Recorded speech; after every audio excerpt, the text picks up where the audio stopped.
সুপ্রিয় শিক্ষার্থী, তোমাদের সাদর আমন্ত্রণ জানাচ্ছি তথ্য যোগাযোগ প্রযুক্তির অনলাইন ক্লাসে। আমরা প্রথম অধ্যায় পড়ছিলাম এবং গত ক্লাসে আমরা ভার্চুয়াল রিয়েলিটি পর্যন্ত আমাদের পড়ানো কমপ্লিট হয়েছে। তো আজকে আমরা ভার্চুয়াল রিয়েলিটির পরের টপিকস থেকে পড়ব। এখানে দেখো যে তথ্য যোগাযোগ প্রযুক্তির সাম্প্রতিক প্রবণতা, এই টপিকসটা থেকে আমরা স্টার্ট করতে যাচ্ছি আজকে। তথ্য প্রযুক্তি জিনিসটা কি এবং কমিউনিকেশন টেকনোলজি বা যোগাযোগ প্রযুক্তি জিনিসটা কি, এই দুটা টেকনোলজিকে একত্রিত করেই কিন্তু আমাদের আইসিটিটা আসছে।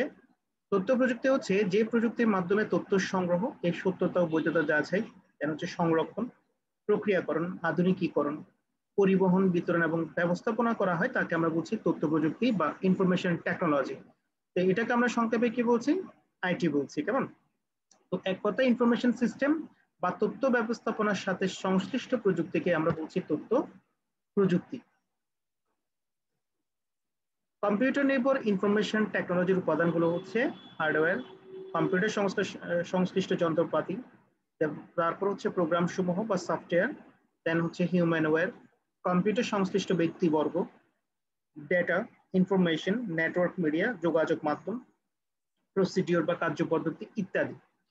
তথ্য প্রযুক্তি তাহলে জিনিসটা কি? যে প্রযুক্তির মাধ্যমে আমরা কি করব? তথ্য সংগ্রহ করব, সত্যতা বৈধতা যাচাই করে সেটাকে আমরা সংরক্ষণ করব এবং প্রক্রিয়াকরণ ও আধুনিকরণের মাধ্যমে এটা আমরা মানুষের কাছে পৌঁছে দিব বা পরিবহন করাই দিব। কেমন? সেটাকে বলছি আমরা তথ্য প্রযুক্তি বা ইনফরমেশন টেকনোলজি। এটাকে আমরা সংক্ষেপে বলছি কি? আইটি। কেমন? ইনফরমেশন টেকনোলজি মানে হচ্ছে আইটি। আর এই যে আমরা তথ্য সংগ্রহ করলাম, সত্যতা বা বৈধতা যাচাই করলাম, করার পরে সংরক্ষণ করলাম, দেন প্রক্রিয়াকরণ করছি, এগুলো করার পরে সেটাকে যখন আমরা এক জায়গা থেকে আরেক জায়গায় পাঠাই দিব, যে প্রযুক্তির মাধ্যমে পাঠাবো সেটাকে বলছি আমরা কি? Communication technology. যেমন কোন একটা ডাটাকে এক স্থান হতে অন্য স্থানে, কিংবা এক কম্পিউটার হতে অন্য কম্পিউটারে, কিংবা এক ডিভাইস হতে অন্য ডিভাইসে স্থানান্তর, কিংবা একজনের ডাটা আমরা যদি অন্য জনের নিকটে স্থানান্তর করতে পারি, সেটাকে আমরা বলছি কি? কমিউনিকেশন টেকনোলজি বা আমরা বলছি যোগাযোগ প্রযুক্তি। যেটার মাধ্যমে করব সেটাকে আমরা বলছি কমিউনিকেশন টেকনোলজি। আর এই যে স্থানান্তর প্রক্রিয়াটাকে আমরা বলছি যে ডাটা কমিউনিকেশন, মানে একটা ডিভাইস থেকে আরেকটা ডিভাইসে যে আমরা পাঠাবো। তো কাজে কমিউনিকেশন বা যোগাযোগ এমন একটি প্রক্রিয়া যার মাধ্যমে এক স্থান থেকে অন্য স্থানে নির্ভরযোগ্যভাবে ডাটা বা উপাত্ত আদান প্রদান করা সম্ভব। তো ডাটা কমিউনিকেশনের ব্যবস্থার সাথে সংশ্লিষ্ট প্রযুক্তিকে যোগাযোগ প্রযুক্তি বা কমিউনিকেশন টেকনোলজি বলা হচ্ছে। কেমন?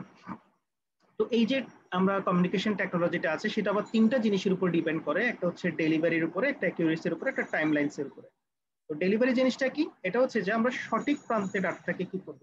ডেলিভারি দিব। কেমন? সিস্টেমকে অবশ্যই ঠিক প্রান্তে ডাটা ডেলিভারি করতে হবে।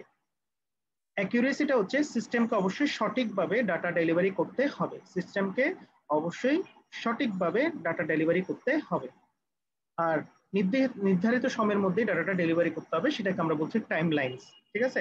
মনে করো আমি একটা ডাটা পাঠাবো সকাল 9টায়, তো সেটা যদি আমি বিকেল 4টায় পাঠাই ভুলে, তাহলে কিন্তু সেই ডাটা নিয়ে কোনো কাজ করতে পারবে না। সেজন্য যথাসময়ে তোমাকে ডাটাটা সেন্ড করতে হবে এবং সেটাকে বলা হচ্ছে টাইম লাইনস।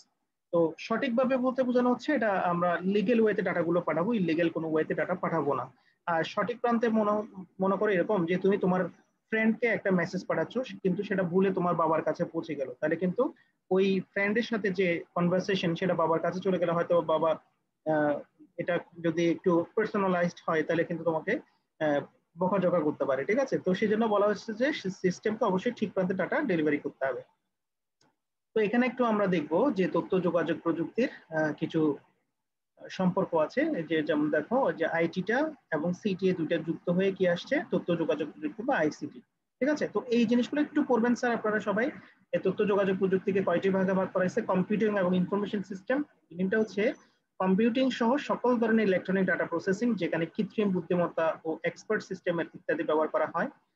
রেডিও এবং টেলিভিশন ব্রডকাস্টিং এর মাধ্যমে বিশাল জনগোষ্ঠীর কাছে একমুখী তথ্য সম্প্রচার করে। দেন হচ্ছে টেলিকমিউনিকেশন, মানে ফিক্সড টেলিফোন ও মোবাইল বা সেলুলার ফোন সহ সকল ধরনের বহুমুখী টেলিযোগাযোগ মাধ্যম যা বিশ্বের বিশাল জনগোষ্ঠী ব্যবহার করছে। আর ইন্টারনেটের মাধ্যমে কিন্তু তোমার ডাটাগুলো যাবে। যে আন্তর্জাতিক কম্পিউটার নেটওয়ার্ক হলো ইন্টারনেট, যাতে সংযুক্ত থাকলে যে কোনো স্থান থেকে সারা বিশ্বের সাথে যোগাযোগ রক্ষা করা যায়। ঠিক আছে? তো এটা হচ্ছে তথ্য যোগাযোগ প্রযুক্তি নিয়ে কিছু কথাবার্তা বলা হয়েছে। এখন পরের টপিকসটা স্যার আমাদের খুবই গুরুত্বপূর্ণ, এটা জ্ঞানমূলক, অনুধাবনমূলক এবং এমসিকিউর জন্য খুবই গুরুত্বপূর্ণ। এই টপিকসটা আমরা একটু ভালোভাবে মাথায় রাখবো। এটা হচ্ছে আর্টিফিশিয়াল ইন্টেলিজেন্স, যেটাকে আমরা বলছি কৃত্রিম বুদ্ধিমত্তা। বাংলায় বলি যে আমরা কৃত্রিম বুদ্ধিমত্তা, আর্টিফিশিয়াল ইন্টেলিজেন্স। এটা কি জিনিস? যে মানুষের চিন্তা ভাবনার অথবা বুদ্ধিমত্তার পদ্ধতিটাকে কৃত্রিম উপায়ে প্রযুক্তি নির্ভর যন্ত্র বা কম্পিউটারের মাধ্যমে বাস্তবায়ন করাটাই হলো আর্টিফিশিয়াল ইন্টেলিজেন্স, বা আমরা বলছি কৃত্রিম বুদ্ধিমত্তা। আচ্ছা, একটু আমি আবার তোমাদেরকে একটু বুঝাই বলি। আমরা যেভাবে চিন্তা ভাবনা করতে পারি, মানুষ যেভাবে চিন্তা ভাবনা করতে পারে, সেভাবে একটা যন্ত্রের মধ্যে যদি আমি চিন্তা ভাবনা করার যে পদ্ধতিটা আছে সেটাকে যদি রূপদান দিতে পারি একটা যন্ত্রের মধ্যে, সেটা হতে পারে একটা কম্পিউটার, একটা রোবটের মাধ্যমে যদি আমি সেটাকে বাস্তবায়ন করতে পারি, তো সেটাকে বলা হচ্ছে কৃত্রিম বুদ্ধিমত্তা। মানে মানুষ যেভাবে চিন্তা ভাবনা করতে পারে সেই বুদ্ধিমত্তাটাকে যদি আমি একটা কম্পিউটারের মাধ্যমে বাস্তবায়ন করতে পারি, সেটাকে বলা হচ্ছে আর্টিফিশিয়াল ইন্টেলিজেন্স। তো এখানে দেখো যে ইন্টেলিজেন্স বা বুদ্ধিমত্তা শব্দটি হলো কতগুলো বিশেষ গুণের সমষ্টিগত রূপ। যেমন মানে কৃত্রিম বুদ্ধিমত্তাগুলো আমরা কি কি দিতে পারি, যে সে কোনো একটা নির্দিষ্ট বিষয় সম্পর্কে ধারণা করতে পারবে, সে ইনস্ট্যান্ট একটা ডিসিশন নিতে পারবে, সে সমস্যা সমাধানের সক্ষমতা থাকতে হবে, তার অভিজ্ঞতা থেকে সে শিক্ষা নিতে পারবে। আমরা যেটা হয়, আমরা যেমন অভিজ্ঞতা থেকে বিভিন্ন ধরনের শিক্ষা নিতে পারি, ঠিক আছে, তো সেই শিক্ষা নেওয়ার ক্যাপাসিটি থাকতে হবে। দেন হচ্ছে যে কোনো বিষয় সম্পর্কে জ্ঞান অর্জন করতে পারা, অর্জিত জ্ঞানকে কাজে লাগাতে পারা, তারপর হচ্ছে নতুন অবস্থার পরিপ্রেক্ষিতে দ্রুত এবং সফলভাবে সাড়া দেওয়া, ভাষা বুঝতে পারার ক্ষমতা, এই সবই হচ্ছে কিসের? বুদ্ধিমত্তার অংশ। এই বুদ্ধিমত্তা বা ইন্টেলিজেন্সের আগে আর্টিফিশিয়াল শব্দটা তখনই বসানো যায় যখন এই গুণাগুণগুলোকে কোনো সিস্টেমের মাঝে সিমুলেট করা সম্ভব হয়। সিমুলেট করা মানে হচ্ছে এটা আমরা অনুকরণ করানোর মতো করতে যেন পারি, ঠিক আছে। তো কম্পিউটার তার স্মৃতি কোষে সঞ্চিত তথ্য বিচার বিশ্লেষণ করে জটিল সমস্যার সমাধানটা কি করতে পারে? বের করতে পারে।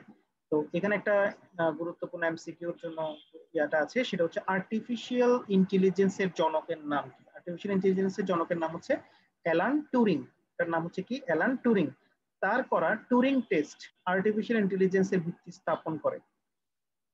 মানে হচ্ছে আর্টিফিশিয়াল ইন্টেলিজেন্স কথাটার সাথে যিনি আমাদেরকে পরিচয় করাই দেন, যে এখন আর্টিফিশিয়াল ইন্টেলিজেন্সের যে জনক, সেটাকে আমরা যদি বলি, এটার নাম হবে কি? Alan Turing. 1950 সালে টুরিং তার যুগান্তকারী পরীক্ষা প্রকাশ করেন। এক কথায় টুরিং টেস্ট হচ্ছে এমন একটি পরীক্ষা যার মাধ্যমে জানা যায় কোনো যন্ত্রের চিন্তা করার ক্ষমতা আছে কিনা। কোন একটি যন্ত্র টুরিং টেস্টে উতরে গেলে বলা যায় যে যন্ত্রটির কৃত্রিম বুদ্ধিমত্তা আছে। অনন্য প্রতিভাবান অ্যালান টুরিং আর্টিফিশিয়াল ইন্টেলিজেন্সের সাথে তাত্ত্বিক কম্পিউটার বিজ্ঞানের জনক হিসেবে কি সমাদৃত, ঠিক আছে। তো 1955 সালে যুক্তরাষ্ট্রের MIT এর জন ম্যাকার্থি সর্বপ্রথম এই আর্টিফিশিয়াল ইন্টেলিজেন্স শব্দটির সাথে আমাদেরকে পরিচয় করে দেন। তাহলে একটা জিনিস আবার কথা আসছে, আর্টিফিশিয়াল ইন্টেলিজেন্স শব্দটির সাথে কে আমাদেরকে পরিচয় করে দেন? এটা হচ্ছে জন ম্যাকার্থি। এটা কিন্তু বোর্ডের এমসিকিউতে আমাদের আসছিল, হ্যাঁ, এটা খেয়াল রাখতে হবে স্যার। অ্যালান টুরিং হচ্ছে আর্টিফিশিয়াল ইন্টেলিজেন্সের জনক, কিন্তু প্রথম যিনি ওয়ার্ডটা ইউজ করেন ওনার নাম হচ্ছে জন ম্যাকার্থি। তো এই দুইটা টপিকস আমাদেরকে একটু ভালো করে মাথায় রাখতে হবে। তো ক্রমে এটি বিস্তার লাভ করেছে এবং বিভিন্ন ক্ষেত্রে এর ব্যবহার বেড়েই চলেছে। তো কম্পিউটার ভিত্তিক সিস্টেমগুলোতে কৃত্রিম বুদ্ধিমত্তা যে যোগ্যতাগুলোকে প্রতিলিপিকরণের চেষ্টা করে তা হলো চিন্তা ও কারণ, সমস্যার সমাধানে কারণগুলোকে সে ব্যবহার করতে পারে।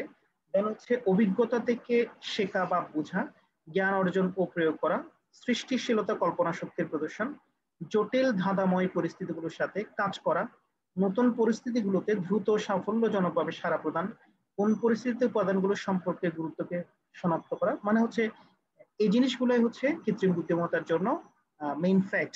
এগুলোকে আমরা বলছি আর্টিফিশিয়াল ইন্টেলিজেন্স, অস্পষ্ট এবং অসম্পূর্ণ তথ্যকে মোকাবিলা করা। হ্যাঁ, এই কৃত্রিম বুদ্ধিমত্তার ব্যবহারকে তিনটি প্রধান এলাকায় গ্রুপভুক্ত করা যায়। একটা হচ্ছে বুদ্ধিবৃত্তিক বিজ্ঞান, এটাকে কনজিনিটিভ সায়েন্স বলছি আমরা, কনজিনিটিভ। দেন হচ্ছে রোবোটিক্স, ন্যাচারাল ইন্টারফেস। তো আমরা এখানে রোবোটিক্স নিয়ে আসলে কথা বলবো। কম্পিউটার বা কিভাবে মানুষের মতো কাজ করবে, চিন্তা করবে, কিভাবে অসম্পূর্ণ তথ্য দিয়ে পূর্ণাঙ্গ সিদ্ধান্তে পৌঁছাবে, কিভাবে সমস্যার সমাধান করবে, কিভাবে বিচক্ষণতার পরিকল্পনা প্রণয়ন করবে, কিভাবে সফলতার সহিত খেলাধুলা করবে, ইত্যাদি বিষয়গুলোর জন্য কৃত্রিম বুদ্ধিমত্তার উপর গবেষণা করা হচ্ছে। তো এখানে আরেকটা ইনফরমেশন তোমাদেরকে বলে দেই, যে কৃত্রিম বুদ্ধিমত্তার জন্য কিছু কিন্তু প্রোগ্রামিং ল্যাঙ্গুয়েজ আছে। এই প্রোগ্রামিং ল্যাঙ্গুয়েজ গুলো স্যার একটু মুখস্থ রাখতে হবে। এটা এমসিকিউতে অনেকবার আসছে, কেমন? এটা বিভিন্ন অ্যাডমিশন টেস্টেও এটা আসে যে কৃত্রিম বুদ্ধিমত্তার জন্য LISP, CLISP, Prolog, C, C plus plus, then হচ্ছে জাভা, এই ল্যাঙ্গুয়েজগুলো ইউজ করা হয়। কয়টা ল্যাঙ্গুয়েজ দেখো এখানে? আমরা 5টা ল্যাঙ্গুয়েজ পাচ্ছি, LISP, CLISP, Prolog, C, C plus plus, Java ইত্যাদি, কেমন? তবে উদ্দেশ্য ও কার্যপ্রণালীর ভিত্তিতে এই ধরনের প্রোগ্রামকে কয়েকটি বিশেষ ভাগে ভাগ করা যায়। তো সূত্রের প্রতিপাদন ও সমস্যা সমাধানে, জ্ঞানের উপস্থাপন, পরিকল্পনা, যন্ত্রের শিক্ষা, স্পিচ ও প্যাটার্ন শনাক্তকরণ, এগুলোর উপরে, কেমন? তো রোবোটিক্স জিনিসটা কি সেটাও আমরা একটু জানবো। রোবোটিক্স হলো রোবট টেকনোলজির একটি শাখা যেখানে রোবটের গঠন, কাজ, বৈশিষ্ট্য নিয়ে কাজ করা হয়। অনেক স্টুডেন্ট এই জিনিসটা একটু ভালো করে খেয়াল করে না এবং আনসার দেওয়ার সময় ভুল একটা আনসার দিয়ে দেয়। খেয়াল রাখবো, রোবট এবং রোবোটিক্স দুটো কিন্তু ডিফারেন্ট জিনিস। রোবোটিক্স হচ্ছে রোবটের গঠন নিয়ে, কাজ নিয়ে আমরা যেখানে আলোচনা করব, যে শাখায় আমরা আলোচনা করব সেটাকে বলা হচ্ছে কি রোবোটিক্স। আর রোবট হচ্ছে কি একটা কৃত্রিম বুদ্ধিমত্তা সম্পন্ন যন্ত্র বা ডিভাইস। দেখো যে রোবোটিক্স বা রোবট বিজ্ঞান হলো কম্পিউটার নিয়ন্ত্রিত যন্ত্রসমূহ ডিজাইন এবং উৎপাদন সংক্রান্ত বিজ্ঞান। এটা একটা বিজ্ঞান, কেমন? এটা একটা শাখা। তো রোবট বিজ্ঞান ইলেকট্রনিক্স, প্রকৌশল, বলবিদ্যা, মেকানিক্স এবং সফটওয়্যার বিজ্ঞানের সাথে সম্পর্কযুক্ত। রোবোটিক্সের সাধারণ বিষয়গুলো হলো কৃত্রিম বুদ্ধিমত্তা, ইঞ্জিনিয়ারিং এবং মনোবিদ্যা।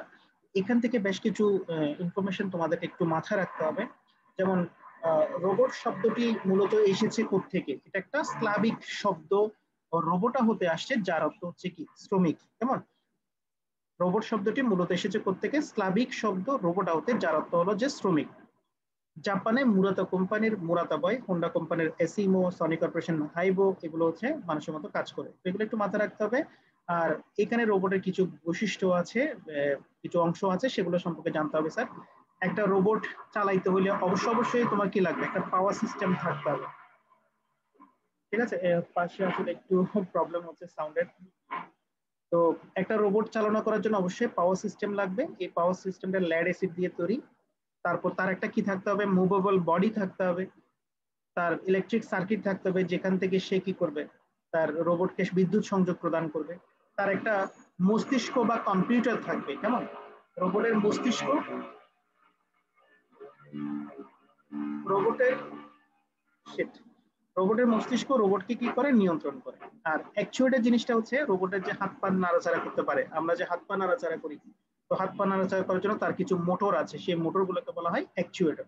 তার অবশ্যই কি থাকতে হবে? সেন্সিং অনুভূতি থাকতে হবে। এবং একটা রোবটের যে মাথাটা আছে সেটা 360 ডিগ্রি পর্যন্ত ঘুরানো যাবে। আমরা আমাদের মাথা সর্বোচ্চ 180 ডিগ্রি পর্যন্ত ঘুরাতে পারি, কিন্তু রোবট চাইলে 360 ডিগ্রি পর্যন্ত ঘুরাতে পারে। তার এখানে একটু জিনিস বুঝতে হবে যে ম্যানিপুলেশন বা পরিবর্তন করার তার ক্যাপাসিটি দেওয়া আছে, মানে সে চাইলে তার অবস্থানটা পরিবর্তন করতে পারবে। তো এইগুলো হচ্ছে রোবটের অংশসমূহ, একটু দেখে রাখতে হবে। আর রোবটের ব্যবহার আমরা জানি, মানুষের পক্ষে যেখানে কাজ করা অসম্ভব বা কষ্টকর, সেখানে আমরা চাইলে রোবটকে ব্যবহার করতে পারি।